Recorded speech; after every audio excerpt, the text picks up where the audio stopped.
کان سے ریسیور لگائے، دوسری طرف سے ان کے بھائی تھے۔ یہ سلار نے نمبر ڈائل کیا ہے۔ انہوں نے معذرت کرتے ہوئے بھائی سے کہا، سلار نے کیسے ڈائل کیا؟ یہ تو بہت چھوٹا ہے۔ ان کے بھائی نے دوسری طرف کچھ حیرانگی سے پوچھا، میرے خیال ہے اس نے آپ کا نمبر ہی ڈائل کر دیا ہے، اتفاق سے ہاتھ لگ گیا ہوگا۔ ہاتھ مار رہا تھا سیٹ پر۔ انہوں نے فون بند کر دیا اور ریسیور نیچے رکھ دیا۔ سلار تو خاموشی کے ساتھ ان کی گفتگو سننے مصروف تھا۔ ریسیور نیچے رکھتے ہی اس نے ایک بار پھر ریسیور اٹھا لیا۔ اس بار سکندر عثمان اس میں دیکھنے لگے اور ایک بار پھر کسی میچور آدمی کی طرح ایک بار پھر شاہنواز کا نمبر ڈائل کر رہا تھا اور بڑی روانی کے ساتھ۔ ایک لمحے کے لیے دمغور رہ گئے۔ 2 سال کے بچے سے انہیں یہ توقع نہیں تھی۔ انہوں نے ہاتھ بڑھا کر کریڈٹ دبا دیا۔ سلار، تمہیں شاہنواز کا نمبر معلوم ہے؟ انہوں نے حیرانی کے جھٹکے کو سنبھالتے ہوئے کہا، ہاں، بڑے اطمینان سے جواب دیا۔ کیا نمبر ہے؟ انہوں نے روانی کے ساتھ وہ نمبر دہرایا اور اس کا چہرہ دیکھنے لگے۔ انہیں اندازہ نہیں تھا کہ وہ گنتی کے اعداد سے واقف ہوگا اور پھر وہ نمبر۔ تمہیں یہ نمبر کس نے سکھایا؟ میں نے خود سیکھا۔ کیسے؟ ابھی آپ نے ملایا تھا۔ سلار نے ان کو دیکھتے ہوئے کہا، تمہیں کتنی گنتی آتی ہے؟ کہاں تک آتی ہے؟ 100 تک سناؤ۔ وہ مشین کی طرح شروع ہو گیا۔ ایک ہی سانس میں اس نے 100 تک گنتی سنا دی۔ سکندر عثمان پیٹ میں بل پڑنے لگا۔ اچھا، ایک اور نمبر ڈائل کرتا ہوں، مہربان تمہیں سے ڈائل کرنا۔ انہوں نے ریسیور سے لیتے ہوئے کہا، اچھا۔ سلار کو یہ سب ایک دلچسپ کھیل کی طرح لگا۔ سکندر عثمان نے ایک نمبر ملایا اور پھر فون بند کر دیا۔ سلار نے فوراً ریسیور سے پکڑ کر انہی کی روانی کے ساتھ وہ نمبر ملایا۔ سکندر عثمان کا سر گھومنے لگا۔ واقعی وہی نمبر تھا جو انہوں نے ملایا تھا۔ انہوں نے 1 ڈگری کے ہی نمبر ملائے اور پھر سلار نے وہی نمبر ملانے کے لیے کہا۔ وہ کوئی غلطی کیے بغیر وہی نمبر ملاتا رہا اور یقیناً فوٹوگرافک میموری رکھتا تھا۔ انہوں نے اپنی بیوی کو بلایا۔ میں نے اسے گنتی نہیں سکھائی، میں نے تو بس کچھ دن پہلے اسے چند کتابیں لا کر دی تھی اور کل ایک بار ایسے ہی اس کے سامنے 100 تک گنتی پڑی تھی۔ انہوں نے سکندر عثمان کے استغفار پر کہا۔ سکندر عثمان نے سلار کو ایک بار پھر گنتی سنانے کے لیے کہا تو سناتا گیا۔ ان کی بیوی کو ہکا بکا دیکھتی رہ گئی۔ دونوں میں بھی اب کوئی اندازہ ہو گیا تھا کہ ان کا بچہ ذہنی اعتبار سے غیر معمولی صلاحیتیں رکھتا ہے اور یہی وجہ تھی کہ ان کے دونوں نے اپنے باقی بچوں کی نسبت اس سے جلد ہی اسکول میں داخل کروا دیا تھا اور اسکول میں بھی وہ اپنی غیر معمولی صلاحیتوں کی وجہ سے بہت جلد ہی دوسرے کی نظروں میں آ گیا تھا۔ ان بچوں کو آپ کی خاص توجہ کی ضرورت ہوتی ہے۔ عام بچوں کی نسبت ایسے بچے زیادہ حساس ہوتے ہیں۔ اگر آپ اس کی اچھی تربیت کرنے میں کامیاب ہوگا تو یہ بچہ آپ کے اور آپ کے خاندان کے لیے ایک سرمایہ ہوگا، نہ صرف خاندان کے لیے بلکہ آپ کے ملک کے لیے بھی۔ سکندر عثمان اور ان کی بیوی اس غیر ملکی سائیکولوجسٹ کی باتیں بڑے فوری انداز میں سنتے رہے۔ اپنے دوسرے بچوں کی مقابلے میں وہ سلار کو زیادہ اہمیت دینے لگے تھے اور ان کی سب سے چہیتی اولاد تھا اور انہیں اس کی کامیابیوں پر فخر تھا۔ اسکول میں ایک ٹرم کے بعد اگلی کلاس میں وہ پروموٹ کر دیا گیا اور دوسری ٹرم کے بعد اگلی کلاس میں، اور اس وقت پہلی بار سکندر عثمان کو کچھ تشویش ہونے لگی۔ وہ نہیں چاہتا تھا کہ سلار 8 سال کی عمر میں جونیئر یا سینئر کا میرج کر لے، مگر جس رفتار سے وہ ایک کلاس سے دوسری کلاس میں جا رہا تھا یہی ہونا تھا۔ میں چاہتا ہوں آپ میرے بیٹے کو اب پوری 1 سال کے بعد ہی اگلی کلاس میں پروموٹ کر دیں۔ میں نہیں چاہتا وہ اتنی جلدی اتنی اب نارمل طریقے سے اپنا اکیڈمی کیئرنگ ختم کرے۔ آپ اس کے سبجیکٹ اور ایکٹیویٹیز بڑھوا دیں مگر اسے نارمل طریقے سے ہی پروموٹ کریں۔ ان کے اصرار پر سلار کو دوبارہ 1 سال کے اندر ڈبل یا ٹرپل پروموشن نہیں دیا گیا۔ اس کے ٹیلنٹ کو سپورٹ دوسری چیزوں کے ذریعے چیلنجائز کیا جانے لگا۔ شطرنج، ٹینس، گولف اور میوزک، وہ 4 شعبے تھے جن میں اسے سب سے زیادہ دلچسپی تھی، مگر اس کا یہ مطلب نہیں تھا وہ خود کو صرف ان 4 چیزوں تک محدود رکھتا تھا۔ وہ اسکول میں ہونے والے تقریباً ہر گیم میں شریک ہوتا تھا۔ اگر کسی میں شریک نہیں ہوتا تو اس کی وجہ صرف یہ ہوتی کہ وہ گیم یا سپورٹ اس سے زیادہ چیلنجنگ نہیں لگتا تھا۔ جویریہ پروفیسر امتحان کے لیکچر کے نوٹس میں مجھے دینا۔ ماما نے جویریہ کو مخاطب کیا جو ایک کتاب کھولی بیٹھی تھی۔ جویریہ نے ہاتھ بڑھا کر ایک نوٹ اسے بک تھما دی۔ ماما نوٹ بک کھول کر صفحے پلٹنے لگی۔ جویریہ ایک بار پھر کتاب کے مطالبے میں مصروف ہو چکی تھی۔ کچھ دیر بعد اچانک اسے ایسے جیسے خیال آیا۔ اس نے مڑ کر اپنے بستر پر بیٹھی ہوئی ماما کو دیکھا۔ تم نے لیکچر نوٹ کرنا کیوں بند کر دیا ہے؟ اس نے ماما کو مخاطب کیا۔ ماما نے نوٹ بک سے نظریں اٹھا کر اس سے دیکھا۔ مجھے کچھ سمجھ بھی نہیں آیا تو میں نوٹ کروں؟ کیا مطلب تمہیں پروفیسر امتحان کا لیکچر بھی سمجھ نہیں آتا؟ جویریہ کو جیسے حیرت ہوئی۔ اتنا اچھا تو پڑھاتے ہیں، میں نے کب کہا کہ پڑھاتے ہیں برا پڑھاتے ہیں بس مجھے۔ اس نے کچھ اجلتے لہجے میں بات ادھوری چھوڑ دی۔ ایک بار پھر ہاتھ میں پکڑی نوٹ بک کو دیکھ رہی تھی۔ جویریہ نے غور سے دیکھا۔ تم آج کل کچھ غائب دماغ نہیں ہوتی جا رہی؟ ڈسٹرب ہو کسی وجہ سے؟ جویریہ نے اپنے سامنے رکھی کتاب بند کرتے ہوئے بڑے ہمدردانہ لہجے میں کہا۔ ڈسٹرب ہو بڑھائی نہیں، ایسی کوئی بات نہیں۔ تمہاری آنکھوں کے گرد حلقے بھی پڑے ہوئے ہیں۔ کل رات کو شاید 3:30 کا وقت تھا جب میری آنکھیں اور تم اس وقت بھی جاگ رہی تھی؟ میں پڑھ رہی تھی، اس نے مدفانہ لہجے میں کہا۔ نہیں، صرف کتابیں اپنے سامنے رکھی ہوئی تھی مگر کتاب پر نظر نہیں تھی تمہاری، جویری نے اس کا رد کرتے ہوئے کہا۔ تمہیں کوئی مسئلہ تو نہیں ہے نا؟ کیا مسئلہ ہو سکتا ہے مجھے؟ پھر تم اتنی چپ چپ کیوں رہنے لگی ہو؟ جویری اس کی ٹال مٹول سے متاثر ہوئے بغیر بولی۔ نہیں، میں کیوں چپ رہوں گی؟ ماما نے مسکرانے کی کوشش کی۔ میں تو پہلے ہی یہی طرح بولتی ہوں، صرف میں ہی نہیں باقی سب بھی تمہاری پریشانی کو محسوس کر رہے ہیں۔ جویری سنجیدگی سے بولی۔ کوئی بات نہیں، صرف اسٹڈی کی ٹینشن ہے مجھے، میں یقین نہیں کر سکتی ہم بھی تمہارے ساتھ ہیں، تمہیں ہم سے زیادہ ٹینشن تو نہیں ہو سکتی، جویری نے سر ہلاتے ہوئے کہا۔ ماما نے ایک گہرا سانس لیا اور زنج ہو رہی تھی۔ تمہارے گھر میں تو خیریت ہے نا؟ ہاں بالکل خیریت ہے، اسد کے ساتھ کوئی جھگڑا نہیں ہوا؟ اسد کے ساتھ جھگڑا کیوں ہوگا؟ ماما نے اسی کے انداز میں پوچھا۔ پھر بھی اختلافات تو ایک ہی بہت، جویری کی بات اس کے درمیان میں کاٹ دی۔ جب کہہ رہی ہوں کوئی مسئلہ نہیں تو تمہیں یقین کیوں نہیں آ رہا؟ 30 سالوں سے کون سی بات ہے جو میں تم سے شیئر نہیں کی یا جو تمہیں بتائی نہیں؟ پھر بھی تم اس طرح سے مجھے مجرم سمجھ کر تشویش کیوں کر رہی ہو؟ وہ اب خفا ہو رہی تھی۔ جویری گڑبڑا گئی۔ یقیناً کیوں نہیں کروں گی، میں صرف اس لیے اصرار کر رہی ہوں، شاید تم مجھے اس لیے اپنا مسئلہ نہیں بتا رہی کہ میں پریشان نہ ہو جاؤں، اور تو کوئی بات نہیں۔ جویری کچھ نادم سی ہو کر اس کے پاس سے اٹھ کر اپنے اسٹڈی ٹیبل کے پاس جا بیٹھی۔ اس نے ایک بار پھر وہ کتاب کھولی جسے وہ پہلے پڑھ رہی تھی۔ کافی دیر تک کتاب پڑھتے رہنے کے بعد اس نے ایک جمائی لی اور گردن موڑ کر لاشعوری طور پر ماما کو دیکھا۔ وہ دیوار سے ٹیک لگائے اس نوٹ بک کو کھولے بیٹھی تھی مگر اس کی نظریں نوٹ بک پر نہیں تھی، وہ سامنے والی دیوار پر نظریں جمائے بیٹھی تھی۔ اس نے گاڑی نہر کے پل سے کچھ فاصلے میں کھڑی کر دی، پھر ڈگی سے ایک بوری اور رسی نکالی اور بوری کو کھینچتے ہوئے اس پل کی طرف بڑھاتا رہا۔ پاس سے گزرنے والے کچھ راہگیروں نے اسے دیکھا مگر رکے نہیں اور اوپر پہنچ کر اس نے اپنی شرٹ اتار کر نہر میں پھینک دی۔ چند لمحوں میں اس کی شرٹ بہتے ہوئے پانی کے سائے غائب ہو گئی۔ ڈارک بلو کلر کی تنگ جینز میں اس کا لمبا قد خوبصورت جسم نمایاں ہو رہا تھا۔ اس وقت اس شخص کی آنکھوں میں کوئی ایسا تاثر تھا جسے پڑھنا دوسرے کسی بھی شخص کے لیے ناممکن تھا۔ اس کی عمر 19-20 سال ہوگی مگر اس کی قد و قامت اور حلیے نے اس کی عمر کو جیسے بڑھا دیا تھا۔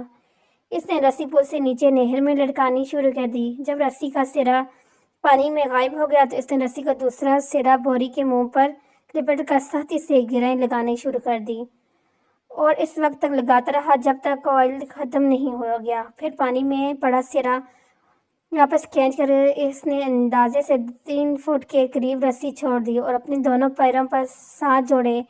اس نے پیروں کی گرد رسی کو مضبوطی کے ساتھ 2-3 بل دے دیے اور گرہ لگا دی۔ اب اس 3 فٹ کے ٹکڑوں کے سر پر بڑی مہارت کے ساتھ اس نے 2 پھندے بنائے اور پھر اچک کر پل کی منزل پر بیٹھ گیا۔ اپنے دائیں ہاتھ کمر کے پیچھے لے جاتے ہوئے اس نے بائیں ہاتھ کے ساتھ پہلے بندے میں سے دائیں ہاتھ کی گرز اور پھر بائیں ہاتھ کے ساتھ اس نے وہ پھند کھینچ کر کس دیا۔ اس کے بعد اس نے کمر کے پیچھے ہاتھ کے ساتھ دوسرے بندے میں سے بائیں ہاتھ کو گزارا، بائیں ہاتھ سے اسے کس لیا۔ اس کے چہرے پر اطمینان بھری مسکراہٹ نمودار ہوئی۔ ایک گہری سانس لیتے ہوئے اس نے پشت کے بل خود کو مدرے سے نیچے گرا دیا اور ایک جھٹکے کے ساتھ اس کا سر پانی سے ٹکرایا اور کم تھا کہ حصہ پانی میں ڈوب گیا۔ پھر رسی ختم ہوگی۔ اب وہ اسی طرح سے لٹکا ہوا تھا کہ اس کے بازو پشت پر باندھے ہوئے تھے اور کمر تک قدر پانی کے اندر تھا۔ بوری میں موجود وزن یقیناً اس کے وزن سے زیادہ تھا، یہی وجہ تھی کہ بوری اس کے ساتھ نیچے نہیں آئی تھی اور وہ اس طرح سے لٹکا رہا۔ اس نے اپنا وزن سانس روکے ہوئے تھا۔ پانی کے اندر اپنا سر جاتے ہی اس نے آنکھیں کھلی رکھنے کی کوشش کی مگر ناکام رہا۔ پانی گندگلا تھا اور اس میں موجود مٹی اس کی آنکھوں چبھنے لگی۔ اس نے آنکھیں بند کر لیں۔ اس کے پھیپھڑے اب جیسے پھٹنے لگے تھے۔ اس نے یکدم ہی سانس لینے کی کوشش کی، وہ پانی منہ اور ناک سے اس کے جسم کے اندر داخل ہونے لگا۔ اب بری طرح پھڑپڑا رہا تھا مگر وہ اپنے بازوؤں کو استعمال کرنے کی خود کو سطح پر لا سکتا تھا اور نہ ہی اپنے جسم کو اٹھا سکتا تھا۔ اس کے جسم کی پھڑپڑاہٹ آہستہ آہستہ دم توڑ رہی تھی۔ چند لوگوں نے اسے پل سے نیچے گرتے دیکھا اور چیختے ہوئے اس طرف بھاگے۔ رسی ابھی تک ہل رہی تھی۔ ان لوگوں کی سمجھ میں نہیں آ رہا تھا وہ کیا کریں۔ پانی کے نیچے ہونے والی حرکت اب دم توڑ رہی تھی۔ اس کی ٹانگیں اب بالکل بے جان نظر آ رہی تھی۔ پل پر کھڑے لوگ خوف کے عالم میں اس بے جان وجود کو دیکھ رہے تھے۔ پل پر موجود ہجوم بڑھ رہا تھا۔ نیچے پانی میں موجود وہ وجود ابھی بھی ساکت تھا، صرف پانی اسے حرکت دے رہی تھی۔ کسی